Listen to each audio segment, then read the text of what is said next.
வணக்கம். மே 20, 2026க்கான சந்தை நிலவரங்களை ஒரு 2 நிமிஷத்துல வேகமா பாத்திரலாமா?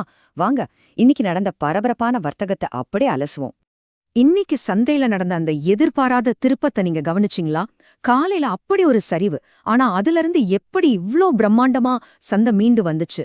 அந்த சுவாரஸ்யமான பின்னணிய இப்ப பாப்போம். சரி, முதல்ல இந்த ஆரம்ப வீழ்ச்சியை பத்தி பேசுவோம்.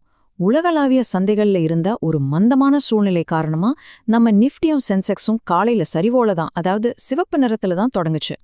இதுக்கு முக்கிய காரணம் என்னன்னு பாத்தீங்கன்னா, மேற்கு ஆசியாவுல இருக்கிற புவிசார் அரசியல் பதற்றமும் உலகளாவிய பணவீக்க பயமும் தான். இதனால நம்ம ரூபாயோட மதிப்பு வரலாற்றிலே இல்லாத அளவுக்கு 96.95ன்னு ஒரு பெரிய வீழ்ச்சியை தொட்டுச்சு. இது ஆரம்பத்துல முதலீட்டாளர்கள் மத்தியில ஒரு பெரிய கலக்கத்தை உருவாக்குச்சு. ஆனா காலையில இருந்த அந்த பதற்றம் அப்படியே தொடரல. சரியா மதியம் 12:30 மணி வாக்குல சென்செக்ஸ் 75,057 அப்படிங்கிற ரேஞ்சில ஒரு உறுதியான அடிப்படை ஆதரவை உருவாக்குச்சு. இந்த மதிய நேர நிலைத்தன்மை தான் மாலை நேரத்துல நடந்த ஒரு மாபெரும் ஏற்றத்துக்கு அடித்தளமா அமைஞ்சது. அடுத்து, இந்த பிரம்மாண்டமான மாற்றத்துக்கு காரணமான முக்கிய நகர்வுகள் என்னென்ன, எந்தெந்த துறைகள் இதுக்கு உதவி செஞ்சதுன்னு பார்க்கலாம். எஃப்எம்சிஜியும் நுகர்வோர் பொருட்கள் துறையும் இன்னைக்கு கொஞ்சம் சரிவுல இருந்தாலும், இன்னைக்கு சந்தையோட உண்மையான ஹீரோ நிஃப்டி ஐடி துறை தான். கிட்டத்தட்ட 3.2% அளவுக்கு ஒரு அபாரமான ஏற்றத்தை கொடுத்து அசத்திட்டாங்க. முன்னணி பங்குகளை பொறுத்த வரைக்கும் டெக் மஹிந்திரா, டாடா மோட்டார்ஸ், அப்புறம் ரிலையன்ஸ் இதெல்லாம் தான் சந்தைய மேல தூக்கி நிறுத்துச்சு.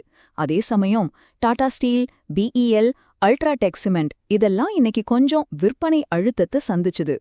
இப்போ இன்னைக்கு வர்த்தகத்தோட கிளைமேக்ஸ், அந்த மாபெரும் மீட்சிய பத்தி பாப்போம். சந்தையில மிட் கேப், ஸ்மால் கேப் பங்குகள் எல்லாம் ரொம்ப சிறப்பா செயல்பட்டுச்சு.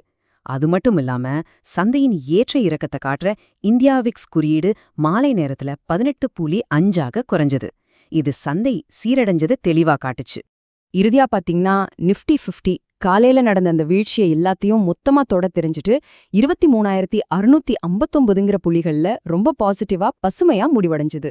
மாலையில நடந்த அந்த தீவிரமான வாங்குதல் சந்தையோட திசையே அப்படியே மாத்திடுச்சு. இன்னைக்கு சந்தை நிலவரத்தை ரொம்ப வேகமா பார்த்துட்டோம். சோ இப்போ நீங்க சொல்லுங்க, உங்களோட போர்ட்ஃபோலியோல இந்த பங்குகள் ஏதாவது இருக்கா? இந்த மாதிரி இன்ட்ராடே ஏற்ற இறக்கங்களை நீங்க ஃபாலோ பண்றீங்களா?